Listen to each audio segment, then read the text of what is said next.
Hey everyone, Q Star right here with the NFL Week 1 full recap of all the games.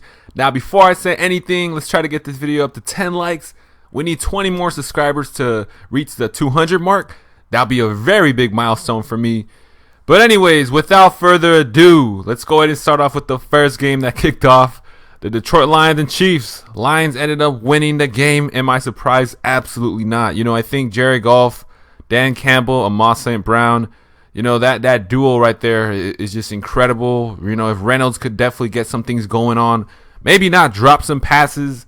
I think the Lions are very, very special. Could potentially make the playoffs in the future, of course. It's too early to really judge anything.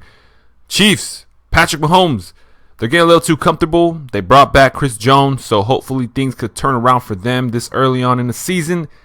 Anyways, again, too early to really indicate anything. Panthers and Falcons. Once again, I made a video about the Week 1 predictions and Week 1 scenarios, and I already kind of knew that rookie quarterbacks were going to struggle. Am I surprised that Bryce Young had a bad game? Not necessarily. Shout out to Desmond Ridder, though. The Atlanta Falcons are continuing to really build upon what they already have. So, again, not surprising the Falcons ended up getting that win.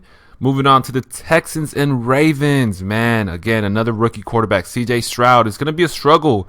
And especially when you're playing against the Baltimore Ravens, Zay Flowers is just showing tremendous amounts of promise for the future of being that really number one, if not deep threat as well. Ravens end up winning that game 9-25. Bengals and Browns. This is a very interesting scenario because the Bengals literally made the AFC Championship last year, and the Browns, again, with the full year of Deshaun Watson, things are destined to turn around. So, hopefully the Bengals, again, they could really use the full potential of Joe Burrow, T. Higgins, Jamar Chase. I don't know exactly what went down there. I don't know how it was a struggle, but unfortunately, the Bengals end up losing that game. Deshaun Watson and the Browns ends up getting that win. Moving on to, once again, another rookie scenario quarterback.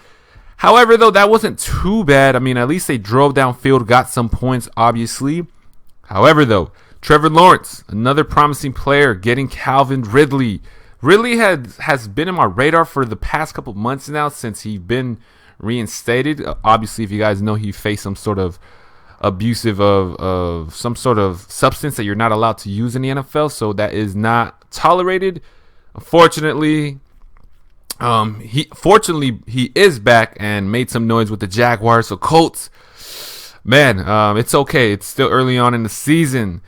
Dangerous Baker Mayfield woke up feeling dangerous, man. So this game right here was really going back and forth. However, though, Baker Mayfield is really showing a lot of signs that he could definitely be that number one guy for the Buccaneers.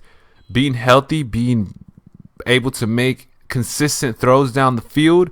Viking fans, do not stress whatsoever. It's only week 1. But again, a lot has been shown, and this goes for any other team. And I will get to the New York teams pretty soon. It's very devastating to really see what's been going on there. But anyways, Bucks. Shout out to Bucks Nation, I guess. They end up getting the win, right? Over the Vikings. Titans versus Saints. Derek Carr ends up getting his first win on his debut start. Tannehill, once again, showing why he couldn't do things for us as a Dolphins fan. Been watching it for a long time. Not surprising. Shout out to Carr, though. Shout out to Chris Olave. I pronounce his name a lot of times that shouldn't be pronounced, so I pronounce his name very wrong. Correct me, though. Roast me. Moving on to the 49ers and Steelers. Oh, my goodness, man. It's not as bad as the Giants game, but it still is pretty bad as you would possibly say as a debut start. Kenny Pickett did struggle, though. Brock Purdy, shout out to Purdy. Once again, he's pretty nice. Made some plays downfield, able to escape the pocket, showing the reason why maybe that's the only suggestion of why Trey Lance got traded to the Cowboys. Very unfortunate situation there. Anyways, the 49ers defense, top tier. Nick Bosa, Fred Warner, etc., etc. Cardinals versus the Washington Commanders. Sam Howell, the quarterback that really came out of nowhere. And that's the thing about quarterbacks that really don't get that shining or like that spotlight, if that makes any sense. Spotlight is very dangerous at times. You know, it's a curse and a bless at the same time. A curse and a blessing at the same time. And what I mean by that is, yes, you know, you get the promotions, you get the deals, you get the sponsorships, you get the shining. But some may argue that that puts a lot of pressure on you. Anyways, going off topic there, shout out to the Washington Commanders. Arizona Cardinals end up losing that game. They don't have their starting quarterback, so unfortunately that is a L for them. Moving on to the Packers and Bears. Justin Fields, man. Hold on. Before I say that, kudos and props to Jordan Love for taking that next step. You know, I think the Packers have a really solid receiving core and a very solid running back in Aaron Jones. So this is a very solid win for Jordan Love. So, hey, Cheeseheads, congrats to that. But what I was going to say about Justin Fields, man, you know, the thing is, when I watch the Bears highlights, it's majority of running the ball too much. Like, they need to stop focusing on running the ball, running the rock. It just doesn't make sense to me. We're in the new generation now where quarterbacks need to stay in the pocket and make proper reads. Anyway, shout out to the Packers for getting that win. Shout out to every team. You know, even if you lost or not, it doesn't matter. You're still an NFL team. Moving on to the Raiders and Broncos. Jimmy G versus Russell Wilson. Now, even though the Broncos lost, it's still Broncos country. Let's ride, because I feel like Russell Wilson is getting the hang of it. Hopefully things could get escalating up there. So Jimmy G, I mean, he did throw a pick. This game was back and forth. Not necessarily the best of quarterback duos, but hey, Raiders end up getting that win. Devontae Adams, welcome to the family, Jimmy G. You know, he did a lot of things in this game that could show, hey, you know, I don't need that 49ers offense. I don't need that system. I'm my own player. So, hey, congrats to the Raiders. Dolphins. Man, this one's special to me because I did go to this game. So, hey, shout out to Tua, throwing over 400-plus passing yards. He did throw a pick, though, but Tyreek Hill, 215 receiving yards. Really, really insane. And, you know, Charger fans, let me just say this right here. I never really thought of a I don't know, like a head-to-head duel with Justin Herbert and Tua. There really wasn't necessarily anything to compare. They're both different quarterbacks. And, yeah, shout out to Charger fans. You know, the fans are really cool there. I hugged like 6 Dolphin fans there. It was really such a cool experience at SoFi Stadium. So, hey, congrats to my Dolphins. Let's go, Fins up. Moving on to the Eagles and Patriots. Oh, my goodness, man. Mac Jones. You know, the thing about Mac Jones that he needs to really start going. And, hey, we gotta win in crucial moments. And Bill Belichick is that quarterback, or not quarterback, that coach that could really give you that fire, that wisdom, that energy. So hopefully things could turn around for the Patriots. Even though I wouldn't like that to happen, but hey, it's football. It is what it is. Shout out to the Eagles, though. Hurts after losing that Super Bowl against the Chiefs. You would hope that, hey, let's try to make a run back, maybe. I don't know. As an Eagles fan, or their Eagles, I'm not an Eagles fan, but Eagle fans, what are your guys' thoughts? Another Super Bowl run? Hopefully things can be going up right there in Philadelphia. The LA Rams versus the Seattle Seahawks. My brother is a Seahawks fan, and he was not happy.